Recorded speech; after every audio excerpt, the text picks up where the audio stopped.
હાલના તાજા હવામાન સમાચાર જાણીએ તો દોસ્તો ગુજરાતના વિસ્તારમાં રાત્રિથી શરૂ થયેલા વરસાદે જળમગ્ન વિસ્તાર કરી દીધો છે।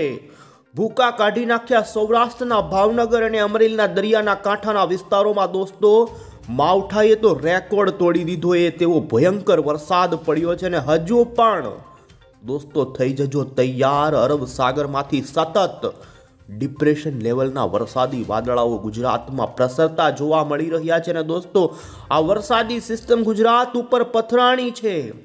હવે તૈયારી રાખજો દોસ્તો, કારણ કે રાજ્યમાં હવામાન વિભાગે અમુક જિલ્લાઓ માટે પૂરની સ્થિતિ ઊભી થવાની ચેતવણી આપી દીધી છે અને દોસ્તો અરબ સાગરમાંથી પણ મિની ચક્રવાત જેવી વરસાદી વાવાઝોડા જેવી સિસ્ટમ ગુજરાત તરફ આગળ વધવા લાગી છે।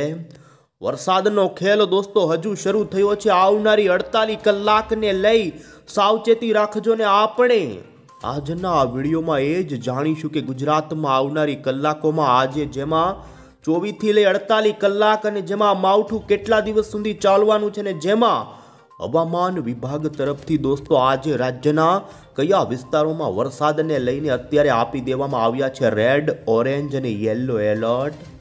તો બીજી તરફ દોસ્તો વાવાઝોડાની મોટી અપડેટ સામે આવી રહી છે। અત્યારે બંગાળની ખાડીમાં દોસ્તો મોન્થા નામનું વાવાઝોડું તૈયાર થઈ ગયું છે।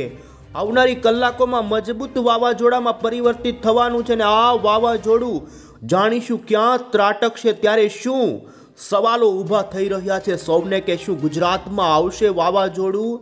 અરબ સાગરના લગોલગ સક્રિય ડિપ્રેશન આવનારી કલાકોમાં દોસ્તો મજબૂત બનવાની સંભાવના જોવા મળી રહી છે। ત્યારે શું આ સિસ્ટમ વાવાઝોડામાં પરિવર્તિત થશે તો શું ગુજરાત ઉપર ત્રાટકશે કે નહીં? આ તમામ અપડેટો એક પછી એક જાણતા પહેલા તો દોસ્તો તમે અમારી આ ગુજરાત ક્લાઇમેટ યુટ્યુબ ચેનલ પર નવા છો તો ખાસ મિત્રો આ ચેનલને સબસ્ક્રાઇબ કરી દેજો। સૌથી પહેલા તો દોસ્તો અમે તમને અત્યારનું ગુજરાતનું અહીં ઉપગ્રહ ઉપરથી લેવામાં આવેલું સેટેલાઇટ ઇમેજ બતાવી રહ્યા છીએ અને તમે જોઈ શકો છો દોસ્તો ગુજરાત રાજ્યની અંદર તમે જોઈ શકો છો જેમાં ખાસ કરીને સૌરાષ્ટ્રના દરિયાઈ કાંઠાના ભાગોની અંદર પાછલી કેટલીક કલાકોથી સતત માવઠાનો ભારે વરસાદ જ નહીં ભારેથી અતિ ભારે વરસાદ શરૂ છે ને દોસ્તો જેમાં અમે તમને જણાવીએ ભાવનગરના મહુવા તાલુકાના ગ્રામ્ય વિસ્તારોમાં રાત્રિ દરમિયાન લગભગ 7 થી 8 ઇંચ સુધીના વરસાદી આંકડાઓ સામે આવી રહ્યા છે। નદીઓની અંદર દોસ્તો અત્યારે ઘોડાપૂરની સ્થિતિ ઊભી થઈ છે ને અત્યારે દરિયાના કાંઠાના ભાગોમાં ઉપરના વાસમાંથી આવતા નદીઓમાં પાણી આવ્યા છે ને જેને લઈ નીચાણવાળા ગ્રામ્ય વિસ્તારોમાં નદીના પાણી ઘૂસી ગયાના અત્યારે સમાચાર। તો બીજી તરફ અમરેલીના રાજુલા પંથકો હોય, ગીર સોમનાથ અત્યારે પણ તમે જોઈ શકો આ વિસ્તારોમાં સતત વરસાદનું જોર વધી રહ્યું છે। સૌરાષ્ટ્રના ભાવનગર, અમરેલી, બોટાદ અને તંગ પંથકના વિસ્તારના લોકો તૈયારીમાં રહે, કારણ કે અરબ સાગરમાં તમે જોઈ શકો છો તમારી લગોલગ અરબ સાગરમાં અત્યારે જે વાદળાઓ વાતાવરણમાં છે એના કરતાં પણ મજબૂત વાદળાઓ આવી રહ્યા છે ને ગુજરાતના સૌરાષ્ટ્રના આ હિસ્સાને લગભગ રેકોર્ડ બ્રેક વરસાદમાં લાવી દે તેવું અત્યારે જોવા મળી રહ્યું છે। એટલું જ નહીં, હવે ઉત્તર ગુજરાતના વિસ્તારના લોકો પણ તૈયાર થઈ જાય, કારણ કે હવે પછીની કલાકોમાં વરસાદી સિસ્ટમ ગુજરાતની નજીક આવવાના કારણે તેનું જોર વધે। તો બીજી તરફ દોસ્તો મધ્ય ગુજરાતના ખેડામાં પણ આખી રાત દરમિયાન વરસાદ, ડાંગરના પાકને ભારે નુકસાન, ખેડૂતો ચિંતામાં મુકાણા છે દોસ્તો। લગભગ જૂનાગઢ લાગુના ગ્રામ્ય વિસ્તારોમાં ખેડૂતોના જે મગફળીના પાથરાઓ છે તે સેઢા બરાબર થઈ ગયા હોય તે પ્રમાણેના ભૂકા કાઢનારા વરસાદો પડ્યા છે અને ખેડૂતો માટે આ માવઠું દોસ્તો માર સમાન ઊભું થયું છે। દક્ષિણ ગુજરાતમાં પણ વરસાદી માહોલ સતત જોવા મળ્યો છે। ત્યારે દોસ્તો હવે પછી આપણે જાણીએ કે આવનારી કલાકોમાં આજે કેવી વરસાદની સંભાવના રહેશે ને જેમાં હવામાન વિભાગે અત્યારે આવનારી કલાકો માટે કયા વિસ્તારમાં એલર્ટ આપ્યું તે જોઈએ। અમદાવાદ મોસમ કેન્દ્ર વિભાગ તરફથી દોસ્તો તમે જોઈ શકો છો અત્યારે આગામી કલાકોનો જે આગાહીનો નકશો અત્યારે 3 કલાક માટેનો રજૂ કર્યો છે, જેમાં તમે જોઈ શકો છો વધુ વરસાદની સંભાવના આવનારી કલાકોની અંદર સૌરાષ્ટ્રના 4 જિલ્લામાં દર્શાવવામાં આવી છે ને જેમાં ગીર સોમનાથ જિલ્લાના ઉના, તાલાળા, આ સાથે જ અમરેલીના ખાંભા, સાવરકુંડલા, તો અન્ય જેસર, ગારિયાધારથી લઈ રાજુલા, જાફરાબાદ, તો ભાવનગરના મહુવા, તળાજાથી અંદરના પાલીતાણા, શેત્રુંજયથી બગદાણા આજુબાજુથી લઈ બોટાદ શહેરના કેટલાય ગ્રામ્ય વિસ્તારો માટે હવામાન વિભાગે અત્યારે આવનારી કલાકોમાં અત્યંત ભારે વરસાદ પડવાનું રેડ એલર્ટ આપી દીધું છે। તો આ સાથે જ દોસ્તો અન્ય વિસ્તારો જેમાં જૂનાગઢ, પોરબંદર વિસ્તાર માટે અતિ ભારે વરસાદનું ઓરેન્જ એલર્ટ રહેશે। તો દક્ષિણી ગુજરાતના તમે જોઈ શકો છો વલસાડ, ડાંગ, નવસારી, તાપી, વ્યારા, સુરત, તો મધ્ય પૂર્વ ગુજરાત જેમાં અમદાવાદ, આ સાથે જ ખેડા, આણંદ, વડોદરા, પંચમહાલ, છોટાઉદેપુર અને દાહોદ, આટલા જિલ્લાઓ માટે અત્યારે હવામાન વિભાગે આવનારી કલાકોની અંદર અતિ ભારે માવઠા થવાની એલર્ટવાળી આગાહી આપી દીધી છે।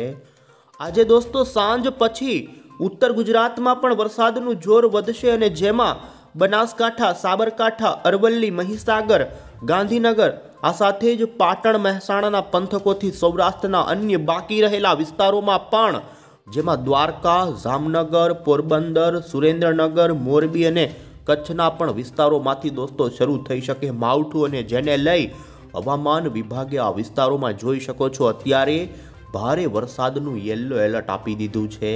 અમે તમને દોસ્તો જોઈ શકો છો વિડીયો બતાવી રહ્યા છીએ। આ વિડીયો મહુવા શહેરના જેમાં ગ્રામ્ય વિસ્તારોમાં અંદર દોસ્તો અત્યારે માલણ નદીના પાણી ઘૂસી ગયાનો વિડીયો સામે આવી રહ્યો છે। નદીઓના પાણી અત્યારે દોસ્તો જળ બંબાકારની સ્થિતિ મહુવા શહેરમાં ઊભી થઈ છે અને હજુ પણ દોસ્તો તમે જોઈ શકો છો હવામાન વિભાગ તરફથી આજે, આવતીકાલ અને 29 ઓક્ટોબર સુધી તો રાજ્યમાં ભારે વરસાદ રૂપી માવઠું જોવા મળે તેવી આગાહી આપવામાં આવી છે। હવામાન વિભાગે દોસ્તો છૂટાછવાયા વિસ્તારો આ જિલ્લાના ઉત્તર ગુજરાત, કચ્છથી લઈ બાકીના સૌરાષ્ટ્રના છે કે ત્યાં તીવ્ર મેઘ ગર્જના સાથે તો દોસ્તો 30 થી લઈને 40 કિલોમીટર પ્રતિ કલાકની ઝડપના પવન ફૂંકાવા સાથેનું માવઠું થાય તેવી આગાહી આપી છે। અને તમે જોઈ શકો છો આજે આમ ગુજરાતની અંદર ખાસ કરીને આવનારી 24 કલાક માટે અમરેલી અને ગીર સોમનાથ જિલ્લા માટે અતિ ભારેનું ઓરેન્જ એલર્ટ, જો કે હજુ પણ આ આગાહીઓ બદલાશે।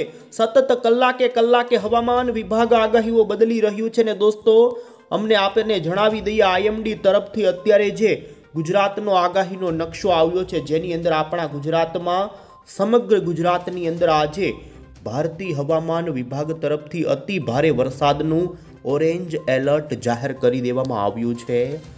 હવે પછી તો દોસ્તો 28 તારીખ, 29 તારીખ ઉપર પણ વરસાદની સંભાવના હવામાન વિભાગે કરી છે અને ત્યારે હવે પછી દોસ્તો આપણે અહીં મોડલની અંદર જોઈ લઈશું કે આવનારી કલાકોમાં કઈ રીતે અરબ સાગરના ડિપ્રેશનના વાદળાઓ ગુજરાતના કયા જિલ્લા ઉપર વધુ ઘમરોળાશે અને જેને લઈ આવનારી કલાકો કયા જિલ્લા માટે બને ભારે, તો જેમાં તમે જોઈ શકો છો અત્યારે દોસ્તો અરબી સમુદ્રની અંદર આપણા ગુજરાતના દરિયાથી લગભગ 500 કિલોમીટરના અંતર ઉપર આ સિસ્ટમ જોવા મળી રહી છે। આ માવઠું લાંબુ ચાલવાનું કારણ દોસ્તો આવનારા 2 થી 3 દિવસ સુધી આ વરસાદી સિસ્ટમ ગુજરાતના દરિયાની અંદર જ આગળ પાછળ ઘૂમવાની છે ને જેને લઈ તેના વરસાદી વાદળાઓ ગુજરાતના જુદા જુદા ભાગોની અંદર અસર કરી શકે છે ને જેમાં તમે જોઈ શકો છો આવનારી કલાકો માટે જેમાં ગીર સોમનાથ, અમરેલી, ભાવનગરના મહુવા, દરિયાઈ પટ્ટીના પંથકોથી લઈ અમરેલીના સાવરકુંડલા, ધારી, જૂનાગઢ લાગુના કેટલાય, જેતપુરથી, વિસાવદરથી જોઈ બોટાદ અને જોઈ શકો છો દોસ્તો એમાં પણ આજે ફરી ભરૂચ લાગુના વિસ્તારો હોય, આ સાથે જ મધ્ય ગુજરાતના વાતાવરણમાં પણ આવનારી કલાકોમાં ભારે વરસાદની સંભાવના ઊભી થઈ છે। અમદાવાદ, ગાંધીનગરના વિસ્તારોમાં પણ આજે દોસ્તો ભારે માવઠાની સંભાવના જોવા મળી રહી છે અને તમે જોઈ શકો છો ખાસ કરીને સૌરાષ્ટ્રના આ પૂર્વ અને દક્ષિણીય સૌરાષ્ટ્રના જિલ્લાઓ છે કે ત્યાં હજુ પણ ભારેથી અતિ ભારે વરસાદ પડી શકે છે।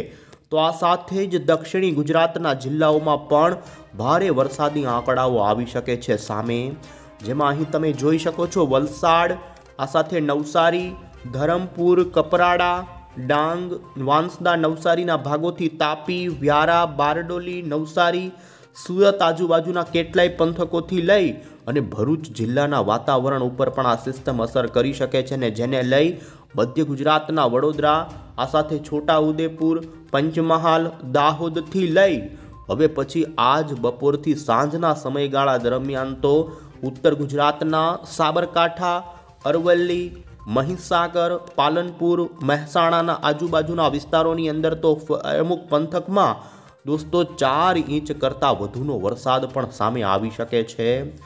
વધુ સંભાવના સૌરાષ્ટ્રના જિલ્લાઓ કે ત્યાં 8 થી 10 ઇંચના હજુ પણ વરસાદો પડી શકે છે. જી હા દોસ્તો, સૌરાષ્ટ્રનો દરિયાઈ પટ્ટીનો ભાગ રીતસરનો ધોવાઈ શકે છે. સાવચેતી રાખજો. અને અહીં તમે જોઈ શકો છો જેમ જેમ કલાકો આગળ જતી આવી રહી છે તેમ વરસાદી વાદળોનું ઝુંડ દોસ્તો સમગ્ર ગુજરાતને કવર કરતું જોઈ શકો છો દોસ્તો. રાત્રિ દરમિયાન ઉત્તર ગુજરાતમાં ભૂકા કાઢનારું માવઠું સાબિત થઈ શકે છે. કચ્છની અંદર પણ રાત્રિથી વરસાદનું જોર વધે ને જેમાં ગાંધીધામ, મોરબી આજુબાજુના જે બાકી રહેલા સૌરાષ્ટ્રના પંથકો છે જેમાં જામનગરનો વારો આજે આવશે તો વાંકાનેર, રાજકોટથી લઈ અને પાટણના વિસ્તારો તો બનાસકાંઠાના છૂટા છવાયા વિસ્તારોની અંદર આજે દોસ્તો ભૂકા કાઢનારું ભારે માવઠું આ વિસ્તારોમાં થાય. મેઘગર્જના પણ અમુક જોવા મળી શકે છે. તો આ સાથે જ જોઈ શકો છો દોસ્તો બાકીના જામનગર લાગુના વિસ્તારોની આ સાથે કચ્છના અખાત ઉપર પણ વરસાદી વાદળોના કારણે માવઠાની શક્યતા છે. ને જોઈ શકો કચ્છમાં રાત્રિથી આવતીકાલ 27 તારીખ ઉપર વધુ સંભાવના જોવા મળી રહી છે. દ્વારકા, જામનગર, પોરબંદરના છૂટાછવાયા ભાગોમાં ભારે માવઠું થાય. આમ દોસ્તો જોઈ શકો છો જેમ જેમ હવે પછીની કલાકો પસાર થતી જશે તેમ પૂર્વ ગુજરાતથી આગળ વધતું વરસાદી વાદળોનું વહન ધીમે ધીમે ઉત્તર ગુજરાત, બાકી રહેલા સૌરાષ્ટ્રના, મધ્ય ગુજરાતના અને કચ્છના વાતાવરણ ઉપર તમે જોઈ શકો છો. 28 તારીખ ઉપર હળવાથી મધ્યમ તો કોઈક વિસ્તારમાં ભારે માવઠાની રહેશે સંભાવના. ખાસ આવનારી 24 કલાક અત્યંત ભારે વરસાદની સંભાવના છે જેમાં તમે જોઈ શકો છો ઉત્તર ગુજરાતના કેટલાક રાજસ્થાન લાગુના વિસ્તારો છે કે ત્યાં પણ વધુ વરસાદ પડે. તો આ સાથે સૌરાષ્ટ્રના કોઈક જગ્યાએ જો કે વધુ સંભાવના દરિયાઈ પટ્ટીના સૌરાષ્ટ્રના ભાગો માટે અત્યારે આવનારી કલાકો માટે જોવા મળી રહી છે જેમાં વારો લગભગ મોટા ભાગના વિસ્તારોનો સૌરાષ્ટ્રના આવશે જેમાં બોટાદ, જસદણ, આ સાથે જ રાજકોટથી લઈ આમાં તમામ પંથકો આજે દોસ્તો વરસાદથી ખાસ ઘરની બહાર નીકળતા પહેલા દોસ્તો સાવચેતીથી નીકળજો કારણ કે અત્યારે આ માવઠાનો દોર માત્ર એક દિવસ નહીં તમે જોઈ શકો છો 28 તારીખ 29 તારીખ ઉપર જો કે અત્યારે જે રીતે ગતિવિધિ ચાલી છે તેવી નહીં પરંતુ છૂટી છવાઈ હળવી મધ્યમ પ્રકારની તો ગતિવિધિ શરૂ જ રહેશે ને આમ 29 તારીખથી લઈ જોઈ શકો છો ફરી 30 તારીખ ઉપર અરબી સમુદ્રવાળી વરસાદી સિસ્ટમ ગુજરાતની નજીક વધુ પડતી આવી જાય અને જેમાં 30 તારીખથી ફરી સૌરાષ્ટ્રમાં વરસાદનું જોર વધી જાય. આમ સતત વધઘટ સાથેનો વરસાદ શરૂ રહે અને જેમાં તમે જોઈ શકો 31 તારીખ ઉપર આ સિસ્ટમ ફરી પશ્ચિમ સૌરાષ્ટ્રને ગમરોળવા આવશે. દ્વારકા, પોરબંદર, જામનગર, રાજકોટ, કચ્છના ભાગોની અંદર ગમરોળી નાખે તેવો વરસાદ પડે. આમ 31 તારીખ તો આ સાથે 1 નવેમ્બર સુધી દોસ્તો ભારેથી અમુક વિસ્તાર માટે અતિ ભારે રૂપેનું માવઠું સાબિત થાય. આમ 3 થી 4 દિવસ વરસાદી માવઠાની પૂરી સંભાવના છે. તો બીજી તરફ દોસ્તો અમે તમને અત્યારે જે ભારતીય હવામાન વિભાગ તરફથી આ સિસ્ટમો અંગેનું જે અત્યારે બુલેટિન જાહેર કર્યું તે બતાવીએ. સૌથી પહેલાં તો આપને જણાવી દઈએ તો અરબી સમુદ્રની અંદર આ જગ્યા પર ડિપ્રેશન છે અને બંગાળની ખાડીમાં દોસ્તો અત્યારે મોન્થા નામનું વાવાઝોડું રચાઈ ચૂક્યું છે. આ વાવાઝોડાની આગળની ગતિ તમે જોઈ શકો છો. હવામાન વિભાગે અહીં મેપ જાહેર કર્યો છે અને આ વાવાઝોડું આંધ્રપ્રદેશના દરિયાના કાંઠાના ભાગોમાં દોસ્તો સિવિયર સાયક્લોનિક સ્ટોર્મની અંદર ત્રાટકે તેવી સંભાવના છે. અહીં તમે જોઈ શકો છો અત્યારે આ વાવાઝોડાની અંદર દોસ્તો વરસાદની અને અત્યારે પવનની જે ઝડપ છે જે 70 થી 80 કિલોમીટર પ્રતિ કલાકના ઝડપના પવનો તો 90 કિલોમીટરના જોટાના પવનો છે ને ખાસ 28 તારીખ ઉપર આ વાવાઝોડું મજબૂત બને ત્યારે 90 થી લઈ 120 કિલોમીટર પ્રતિ કલાકની ઝડપે આંધ્રપ્રદેશના દરિયાકાંઠે ત્રાટકી શકે છે અને તમે અહીં માછીમાર ભાઈઓનો વોર્નિંગ ગ્રાફ જોઈ શકો છો જેમાં બંગાળની ખાડીના વિસ્તારોમાં કે જ્યાં વાવાઝોડું અત્યારે નિર્માણ પામ્યું છે ત્યાં પવનો ભારે ફૂંકાશે, તોફાન મચાવી દેશે અને માછીમાર ભાઈઓને દરિયો ન ખેડવાની સૂચના. તો એ જ રીતે આપણા ગુજરાતના કચ્છ, સૌરાષ્ટ્ર અને દક્ષિણી ગુજરાતના દરિયાકાંઠે પણ પવનો ફૂંકાય. પવનો ફૂંકાવાની સંભાવના 40 થી 50 કિલોમીટરની ગુજરાતના દરિયાકાંઠે છે. માછીમાર ભાઈઓને ખાસ સાવચેતી રાખવી, દરિયો ન ખેડવાની સૂચના અને દરિયાઈ કાંઠાના ભાગોમાં લોકોને જવા માટે અત્યારે પ્રતિબંધ લદાવવામાં આવી દીધો છે. અને અત્યારે જોઈ શકો છો દોસ્તો, અરબી સમુદ્રવાળી સિસ્ટમનો મેપ અહીં હવામાન વિભાગે રજૂ કર્યો, જેમાં આ સિસ્ટમ અહીંથી શરૂ થઈ દક્ષિણી અરબ સમુદ્રથી ધીમે ધીમે પશ્ચિમની દિશા તરફ ગઈ, ફરી ત્યાંથી નીચે તરફ દક્ષિણી દિશા તરફ ચાલી અને અત્યારે ફરી તેમણે દોસ્તો કર્વ લઈ લીધો છે. ને હવે પછી આ સિસ્ટમ આ રીતે ઉત્તરી પૂર્વની દિશા તરફ આગળ વધી અને આપણા ગુજરાતના દરિયાકાંઠા સુધીના ભાગો સુધી આવે તેવી સંભાવના. અને ત્યારે અંતે આપને જણાવી દઈએ તો દોસ્તો, અરબી સમુદ્રની અંદર આ સિસ્ટમ વાવાઝોડું તો નહીં બને. અત્યારે આ સિસ્ટમ વાવાઝોડામાં પરિવર્તિત થાય તેવી કોઈ સંભાવના નથી, પરંતુ ગુજરાતની જ્યારે નજદીક આવશે ત્યારે તે સિસ્ટમ ડીપ ડિપ્રેશન સુધી મજબૂત થાય કે જે મિની વાવાઝોડું કહી શકાય. અને જેને લઈ ગુજરાતના કાંઠાના વિસ્તારો ઉપર આ 2 થી 3 દિવસ સુધી દોસ્તો ઘૂમરા માળવાની છે. ઘડીક આગળ જશે, ઘડીક પાછળ જશે, આમ સતત પોતાના માર્ગની અંદર અત્યારે હવામાન વિભાગ પણ આનો માર્ગ નક્કી કરવા ગોથે ચડ્યું છે. ત્યારે અરબી સમુદ્રના સૌરાષ્ટ્રના કાંઠાના વિસ્તારો સુધી આ સિસ્ટમ આવી જાય અને જેને લઈ ગુજરાતની અંદર આમ તો માવઠાનો દોર છૂટો છવાયો 1 થી લઈ 2 નવેમ્બર સુધી ચાલી શકે છે. સાવચેતી